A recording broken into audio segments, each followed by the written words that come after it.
శక్తి గురించి తెలుస్తుందో ఆయన ఏదన్నా చేస్తే అదంతా అద్భుతం అనిపించదు. ఇది ఆయన చేయగలరు అని అనిపిస్తుంది. అండ్ అదే మెంటాలిటీ మనకి ప్రాపర్గా ఉందనుకోండి, ఆయన ఏదన్నా మన విషయంలో తప్పు చేసినా సరే, నేను అనుకుంటున్నాను నా విషయంలో ఆయన తప్పు చేశారు కానీ ఆయన ఎప్పుడు తప్పు చేస్తారని నాకు అన్నీ తెలుసు. అండ్ నా గురించి నా విషయంలో ఇంత తప్పు చేయాలని అంత పెద్ద ఇంటెన్షన్ పెట్టుకోవాల్సిన అవసరం లేదు. రైట్, ఆయన ఎప్పుడు కూడా నా గురించి ఆలోచిస్తారు అండ్ నా కోసం మంచి చేస్తారనేసి మనకి అండర్స్టాండింగ్ ఉంటుందన్నమాట. సో అంత పర్వతాలని ఎత్తగలరు. సో నా జీవితంలో ఏదైతే ప్రాబ్లమ్స్ ఉన్నాయో వాటిని ఎత్తి సాల్వ్ చేయడం అనేది పెద్ద విషయం కాదు. But still he's not solving అంటే ఏదో ఒకటి ప్లాన్ చేస్తున్నారులే, ఓకే అనేసి మనం చాలా రిలాక్స్గా ఉంటాం అనమాట. ఓకే, ఎప్పుడైతే మనకి భగవంతుడి తత్వం తెలుస్తుందో ఇప్పుడు మనకి క్లారిటీ వస్తుంది. ఆయన ఎప్పుడు కూడా మన హితంలోనే ఆలోచిస్తారు, మన మంచి కోసమే ఆలోచిస్తారు అనేసి. రైట్, సో ఆయన శక్తి మీద మనకి డౌట్ ఉండదు, ఆయన నాలెడ్జ్ మీద మనకి డౌట్ ఉండదు, అండ్ ఆయన చేసే కార్యాలపైన మనకి డౌట్ అనేది ఉండదన్నమాట. సో ఇది అందరికీ అర్థం కాదు.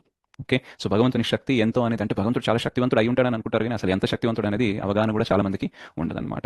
సో చాలా మందికి భగవంతుడు ఎలా ఉంటారు ఏముంటారు అనేసి తెలియదు కాబట్టి ఆయన నరలీల చేయడానికి వచ్చినప్పుడు ఏమనుకుంటారంటే, ఓ ఈయన మనుష్యుడే అనేసి అనుకుంటాం అనమాట. యాక్చువల్గా భగవద్గీతలో చెప్తారు ఏంటంటే, నేను నాహం ప్రకాశ సర్వస్య యోగ మాయా సమావృత మూఢోయం నాభిజానాతి లోకోమా మజమవ్యయం. సో నేను వాళ్ళకి నా మేనిఫెస్టేషన్, నేను భగవంతుడని వాళ్ళు తెలుసుకోలేకపోతారు. ఎందుకు అని అంటే యోగ మాయా సమావృత.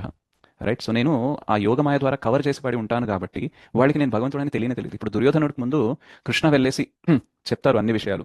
అండ్ ఈవెన్ అంతకు ముందు కూడా కృష్ణ అక్కడ బృందావనంలో ఏమేమి లీలలు చేశారు, ఎంతమందిని చెప్పారు, ఆయన పరాక్రమం గురించి ఆయన శక్తి గురించి వింటాడు కానీ దాన్ని నమ్మడనమాట. ఇవన్నీ ఏదో ఊళ్ళో కబుర్లు చెప్పుకుంటూ ఉంటారు, ఏదో చెప్పుకుంటూ ఉంటారు, ప్రతిదీ నిజం కాదు కదా అన్న మూడ్లో ఉంటాడనమాట. సో యాక్చువల్గా భగవంతుడి గురించి చాలా తెలిసినా సరే భగవంతుడి గురించి తెలియకుండా కూడా ఉండొచ్చు. సో దీని ఏమంటారు, యోగమాయ అంటారు. రైట్, సో భగవంతుడు ఎప్పుడైనా సరే తన అంతరంగిక శక్తి ద్వారా ఇక్కడ అవతరిస్తారు కాబట్టి అందరు ఆయనని చూడలేరు, అందరు ఆయనని గుర్తించలేరు అనమాట.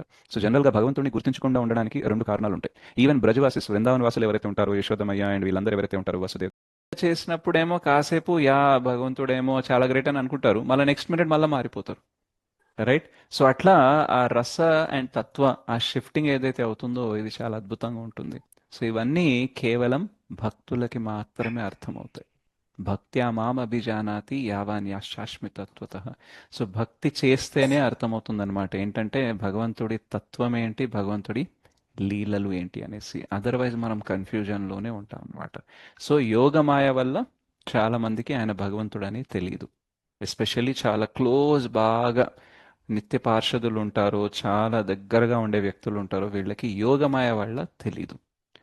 ఇంకా కృష్ణుడి గురించి తన తత్వం గురించి తెలియకుండా ఉండడానికి ఇంకొక రీజన్ ఏంటంటే మహామాయ అన్నమాట.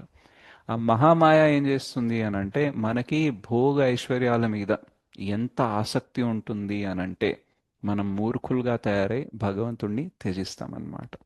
యోగమాయలో ఏంటంటే భగవంతుడి మీద ఎంత ప్రేమ ఉంది అని అంటే దానివల్ల ఆయన భగవంతుడని యాక్సెప్ట్ చేయలేరు. ఎందుకంటే భగవంతుడని యాక్సెప్ట్ చేస్తే అది లీలా రసం అనేది కరెక్ట్గా ఉండదు కాబట్టి భగవంతుడు ఆ యోగమాయ శక్తి వల్ల వాళ్ళు మర్చిపోయేలాగా చేస్తారు.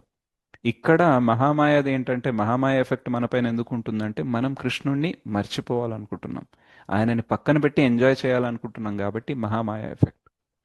ఇక్కడ యోగమాయ ఎఫెక్ట్ ఉంది ఎందుకు ఉంది అని అంటే కృష్ణతో మనం ఎంజాయ్ చేయాలనుకుంటున్నాము, కృష్ణ మనతో ఎంజాయ్ చేయాలనుకుంటున్నారు కాబట్టి యోగమాయ ఎఫెక్ట్ ఉంది.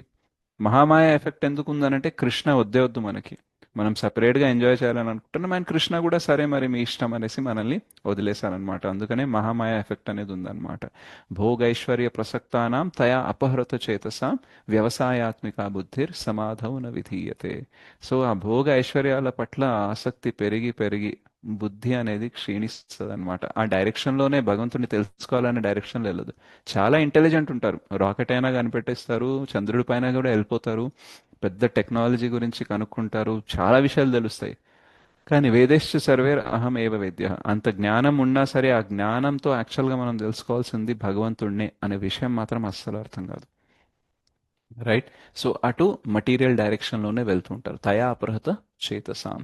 అందుకనే వాళ్ళకి ఏమవుతుంది, వ్యవసాయాత్మిక బుద్ధి సమాధవున విధీయతే. భగవంతుడి భక్తి చేయాలి, వన్ పాయింటెడ్గా భగవంతుడి భక్తి చేయాలనే నాలెడ్జ్ వాళ్ళకి రానే రాదు. ఆ సిస్టమేటిక్గా వాళ్ళు ముందుకు భక్తిలో వెళ్ళాలనే ప్రయత్నం చేయలేరు కూడా, ఆగలేరు కూడా. రైట్, ఎందుకంటే మహామాయ ఎఫెక్ట్ అన్నమాట.